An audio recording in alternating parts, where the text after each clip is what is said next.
Hi everyone, I'm Randy. I have been working on hand tracking since the initial launch of Hands on Meta Quest 1. At Meta, we see hands as a key source of input, and we envision a future where your hands will move as naturally in the metaverse as they would in real life. In this talk, my colleague Danny and I will discuss new advances in hand tracking and how you can use Interaction SDK to add natural interactions in your experiences to help realize that vision. The improvements that we'll cover today are all available in the Presence Platform. Presence Platform is a collection of SDKs and APIs that provide developers with AI, machine perception, graphics, and audio capabilities to build immersive experiences that blend the physical and virtual world. And it helps people connect with each other too.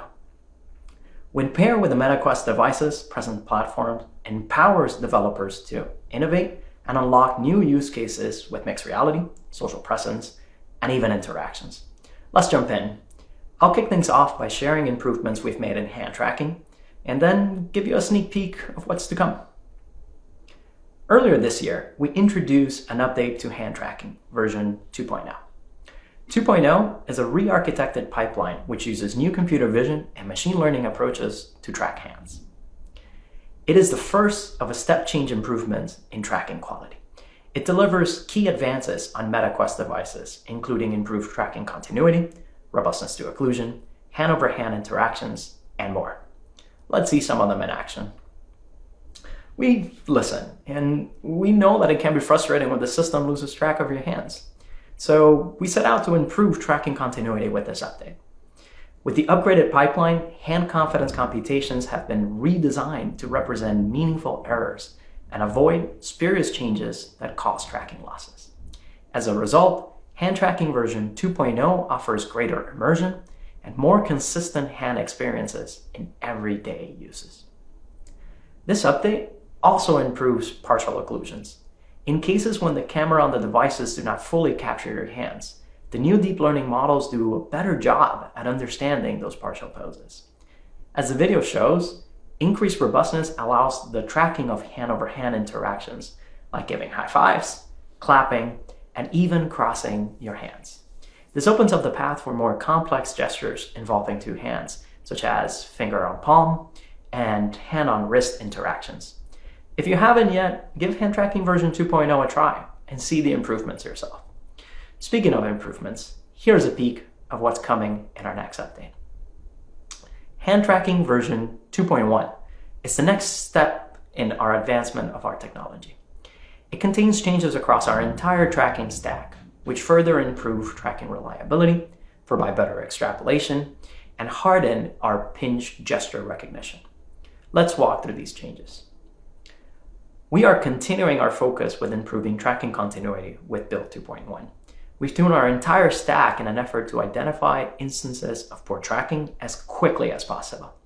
We understand that every millisecond counts, so we've tried to speed up tracker reinitialization and recovery as much as possible. As you can see here, these changes lead to faster recovery from tracking losses and fewer losses overall. With this update, we hope that you can spend less time worrying about the reliability of hands and more time on key components of your applications. Additionally, with Build 2.1, we're introducing a new dedicated neural network to improve the accuracy of our predicted future hand poses. The new network allows the virtual hands to more closely follow the real hand movements under both nominal and faster motions. And this, in turn, means less overshooting and smoother hand poses in your applications. Lastly, in 2.1, we've upgraded our pinch gesture recognition capabilities by switching from pose-driven predictions to direct predictions by our neural networks. This change resulted in a reduction of false detections, even under challenging close-to-pinch conditions, as you can see in this video. We'll continue improving gesture detection and provide you with better and better signals so that you can spend less time guarding against unreliable interactions and improve your applications. That's it for hand tracking version 2.1. This update is coming to MetaQuest 2 and MetaQuest Pro devices by the end of the year. We'll continue improving hand tracking, so stay tuned for future updates. That's it for me. I'll now hand it over to my colleague, Danny. Thanks, Randy. Hi, I'm Danny, a software engineer on Interaction SDK here at Meta. We've just seen several of the improvements we're bringing to hand tracking, and today I'll be touching on the changes we've also been making for developers incorporating hands and hands interactions into their experiences. Hands are an incredible input, and using your fingers to interact is both compelling and inviting. People have had years of experience interacting with their hands in the physical world. So when it comes to the virtual world, hands interactions must strike the right balance between meeting expectations and adapting to this familiar, yet different, non-physical medium. Last year, we announced Interaction SDK as part of Presence Platform, a library of components for adding hands and controller interactions to your Unity applications. For the first time, Interaction SDK enabled developers to bring interaction models that have been fine-tuned by meta designers, researchers, and engineers into their experiences. We launched with an initial set of interactions, including ray, poke, grabbing, and pose detection.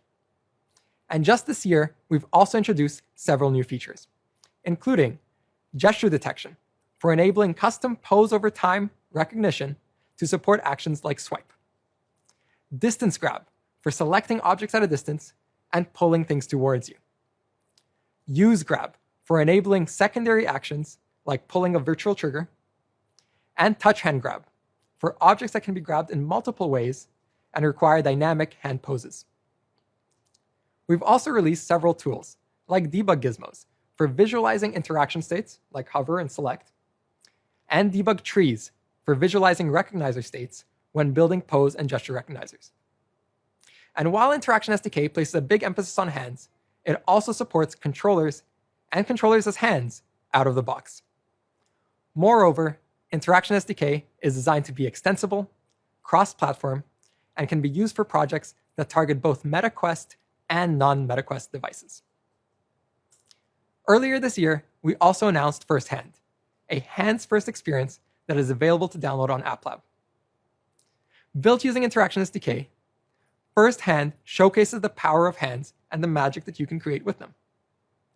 In Firsthand, you're placed in a virtual workshop where you can interact with switches, levers, and holographic screens. Solve puzzles and build yourself a pair of robotic gloves and then experience their superpowers. I highly recommend giving it a try. With both Interaction SDK and Firsthand, the focus of our work revolves around empowering you, developers. We're always listening to your feedback and listening for ways that we can best allow you to make your own magic. Today, I'll be walking through exactly how you can do that and how you can incorporate direct touch interactions, just like the ones you see in Firsthand, into your own project. Let's get started. First off, you can download the Interaction SDK as part of the Oculus integration package, either from the Oculus developer website or from the Unity Asset Store. Once you've downloaded the package, import it into your Unity project. The SDK and samples can both be found under the Assets/Oculus folder. If you are targeting a MetaQuest device, we recommend configuring your projects with the recommended settings found on the Oculus developer website. Then, to add Interaction SDK, simply bring the OVR interaction prefab underneath the OVR camera rig in your scene.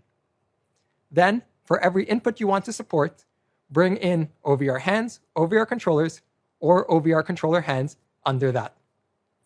When you do, make sure to wire up the OVR interaction prefab to the From OVR data source components for those inputs. You can find several of these examples in the sample scenes. For projects that target other devices, you can use the generic controllers, hands, and controller hands prefabs instead. Simply supply your own data source for your target device. We recommend looking at the From OVR data source components as reference. Once you've configured your input sources, the next step is to add interactions.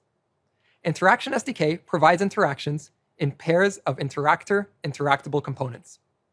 An interactor is a component that acts on, hovers and selects interactables. And conversely, an interactable is a component that gets acted on, can be hovered or selected by interactors. For example, ray interactions are defined by a ray interactor-ray interactable pair. and grab interactions are defined by a grab interactor, grab interactable pair. For objects that support multiple interactions, simply add each interactable type that you want them to support. In first hand, the poke interactor interactable pair enables direct touch with buttons and panels. Let's see how you can do this yourself. The hand poke interactor prefab provides a default setup for hands configured poke interactors. Drag one of these prefabs under each hand and wire up the hand ref component to a hand source, either your left or right hand. If you look at the poke interactor component on this prefab, you'll find that it has a point transform as well as several configuration options. The point transform defines where the origin of the poke interaction is, and by default, it uses the hand index finger's tip provided by a hand joint. Next, add a poke interactable prefab to your scene. This prefab provides a default setup for a direct touch button. If you look at the poke interactable component on this prefab, you'll find that it has a surface, proximity field, and several configuration options as well. The default is set to use a plane surface and a box proximity field to enable direct touch on a flat surface. Once you've added several poke interactable prefabs to your scene, you can now run it and interact with buttons with direct touch. Now there's just one more thing to add. Last year, we introduced touch limiting, a feature you could add to your poke interactions to alter your virtual hand to stay above buttons while you're poking. This is one of several instances in Interaction SDK where visually altering your virtual hand creates a more natural experience. To enable synthetic modifications to your virtual hand, you'll want to use synthetic hands. Add 2 synthetic hand prefabs to your hierarchy and wire up the modified data from source property to each of the left and right hands. The hand poke interactor prefabs you added before, under each of the left and right hands, have a hand poke limiter game object that is disabled by default. Enable it and wire up the corresponding synthetic hand to the hand poke limiter visual. This component listens to changes on the poke interactor and overrides the wrist pose of the synthetic hand during poke. Running the scene now, you should be able to see virtual hands that are touch limited during poking. You will notice, however, that your tracked hands are also still visible. That's because the synthetic hand does not override the original data in the track hand and actually makes a copy of the hand source. This is a useful tool for debugging. If you're not debugging, however, simply disable the hand visual component on each of the non-synthetic hands and run the scene again. And there you have it, poke buttons with touch limiting. Using the poke interactor and interactable pair, you get the heuristics and strategies that we've developed at Meta to make poke feel just right. Some of these strategies ensure that the poke interactor only presses one button at a time, that it can only press buttons from above, that it won't miss buttons on fast motions, and that you can do direct touch on surfaces like cylinders. On top of all that, a Unity canvas integration allows you to route poke interactions to a canvas and enable direct touch on your existing layouts, buttons, and scroll views. Poke interactions are just one of the many options available to you with Interaction SDK, but the idea remains the same for all the others. To add a new interaction to your experience, simply add an interactable pair, wire up their sources, and you're good to go. You get meta design interactions out of the box that you can integrate into your experience for both Meta, Quest, and non-Meta Quest devices. I want to take this moment to also mention some of the new features we have coming your way. Over the next year, we'll be bringing several new samples to Interaction SDK, including hands-based locomotion for allowing you to teleport about a scene using your hands, hand menus for making the most of hand-over-hand tracking and enabling direct touch user interfaces in the palm of your hand. Lastly, MetaQuest Touch Pro controllers enable new controllers as hands capabilities. So you can expect to see samples that make the most of new features, like the thumb rest pressure sensor for squishing and breaking objects, and the index finger sensors to make poke with controllers feel more natural. Thank you for joining us for building natural and compelling hand-based experiences in VR using Presence Platform. With improvements to hand tracking and the updates to Interaction SDK, we can't wait to see what you build.